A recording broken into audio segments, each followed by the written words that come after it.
हर हर महादेव सभी प्रिय दर्शकों को। उज्जैन महाकालेश्वर यात्रा का दिन आखिरकार आ चुका था। मानसिक अवस्था को इस अनुसार हम डाल चुके थे या शायद प्रयत्न जारी थे और आने वाली यात्रा के विचार रूपी कौतूहल को मन में लिए हम ग्रहण करते हैं समशीतोष्ण अवस्था में थोड़ा सा जल, जो कि पाचन तंत्र को सक्रिय कर देता है। अब कुछ देर घर में टहलना प्रारंभ कर देते हैं क्योंकि यात्रा की तैयारी भी करनी थी और समय की कुछ अल्पता सुबह सुबह हमें मालूम पड़ रही थी। वात दोष में नियंत्रण की स्थापना है तो हम ग्रहण करते हैं थोड़ा सा नारियल तेल और इसके बाद हमें कपड़े धोने के लिए डालने थे। काफी सारे कपड़े गंदे हो चुके थे। कुछ देर ध्यान स्थापना कर मन में उठ रहे विभिन्न प्रकार के कौतूहल को शांत करने का प्रयत्न करते हैं। इसके बाद समय हो चलता है सुबह के स्नान का। स्नान के पश्चात खुद को भगवान शिव के चरणों में समर्पित कर अपना अस्पताल खोल देते हैं। इसी बीच कपड़े भी धुल चुके थे, भूख से शरीर व्याकुल होने लगा था, अतः मरीजों को देख साथ ही शुरू कर देते हैं अपने सुबह के भोजन की तैयारी।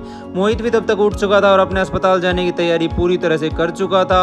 अब दिन में हमारी प्रिय बहन हमसे मिलने आती है और इसके बाद समय हो चलता है कुछ ऑनलाइन परामर्श का। इसके साथ जरा सी चाय के सेवन की इच्छा भी हमारे अंदर जागृत हो चुकी थी, तो हम शीघ्र चाय बनना रख देते हैं। चाय पीते पीते हम बहुत सी ऑनलाइन परामर्श कर लेते और समय हो चलता है अस्पताल को बंद करने का और हम कुछ देर आराम फरमाने लगते हैं। अब हमारी रेल यात्रा जो आरंभ होनी थी वो होनी थी जींद से। हमें बस के द्वारा जहां पहुंचना था, अतः समय सीमा को ध्यान में रखते हुए हम तैयारी करते हैं निकलने की। और इस समय मोहित के नखरे देखते ही बनते हैं क्योंकि यह समय उसके सुस्ताने का होता है। उसका ही नहीं, मेरा भी यह समय सुस्ताने का होता है। तो अपनी नींद को त्याग हम जल्दी जल्दी अपना सामान बांध कर अपनी यात्रा को आरंभ कर देते हैं। तिपैया वाहन वाले भाई साहब हमको सीधा बस स्टॉप पर ले जाते हैं जहां हमें आगे जींद के लिए बस मिल जाती है और सफर शुरू हो जाता है।